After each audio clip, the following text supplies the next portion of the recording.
যুক্তরাষ্ট্রের বাজারে পোশাক রফতানিতে অভাবনীয় প্রবৃদ্ধি অর্জন করেছে বাংলাদেশ। প্রতিযোগী দেশগুলোকে পেছনে ফেলে গেল জুন মাসে মার্কিন বাজারে পোশাকের রফতানি বেড়েছে রেকর্ড প্রায় 46%।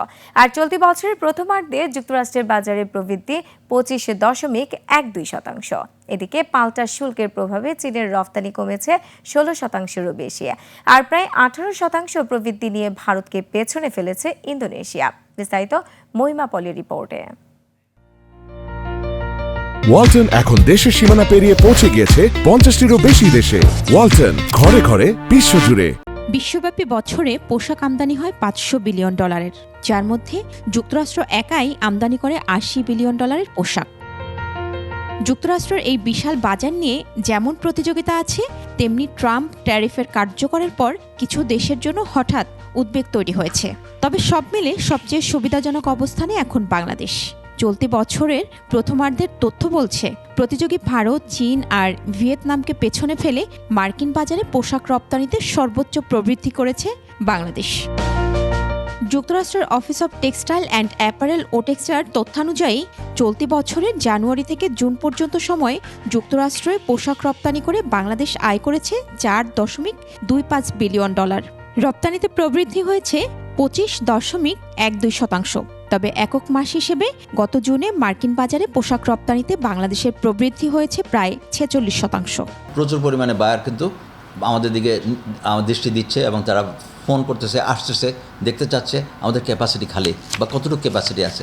আমি যদি বলি আমার কাছে কিছু নাই, তাহলে অটোমেটিক্যালি তারা গুয়াতেমালা, ভিয়েতনাম, ক্যাম্বোডিয়া, ইন্দোনেশিয়া এসব জায়গায় বেশি দাম হলেও শিপ করবে। আমি যদি এখন ক্যাপাসিটি দিতে পারি, দিস ইজ অ্যান অপরচুনিটি। বাংলাদেশের যে অবকাঠামোমূলক যে সমস্যাগুলো রয়েছে, বাংলাদেশের যে বন্দরের সক্ষমতা এখন অর্জন করতে পারেনি বাংলাদেশ, চট্টগ্রাম বন্দরের সমস্ত দিক থেকে বিবেচনা করলে বলা যাবে যে বাংলাদেশ যদি অতিরিক্ত কোনো অর্ডার পেয়ে থাকে, তাহলে এটার এক্সিকিউশন করা বাংলাদেশের জন্য একটা চ্যালেঞ্জ হয়ে যাবে। এদিকে যুক্তরাষ্ট্রের পাল্টা শুল্কের প্রভাবে ভয়াবহ চাপে চীন। বছরের 6 মাসে দেশটিতে চীনের রপ্তানি কমেছে 16.07%। এ সময় চীনকে টপকে প্রথম স্থানে উঠে এসেছে ভিয়েতনাম। ভিয়েতনামের প্রবৃদ্ধি 17.96%। অন্যদিকে বছরের 6 মাসে যুক্তরাষ্ট্রের বাজারে 18% প্রবৃদ্ধি নিয়ে ভারতকে টপকে এগিয়ে আছে ইন্দোনেশিয়া।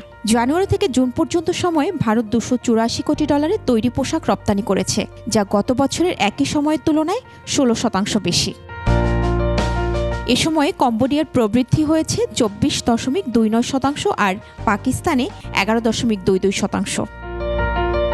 ভারতীয় পণ্যে ট্রাম্পের 50% শুল্কের প্রভাব ভয়াবহভাবে পড়েছে দেশটির পোশাক খাতে। উচ্চ শুল্কের কারণে ইতোমধ্যে ভারতের পণ্যের ক্রয়াদেশ স্থগিত করেছে অ্যামাজন, ওয়ালমার্টের মতো কোম্পানিগুলো। এসব বিদেশি ক্রেতা প্রতিষ্ঠান এখন বাংলাদেশে ক্রয়াদেশ বাড়াচ্ছে। মহিমা পলি, 21 টেলিভিশন।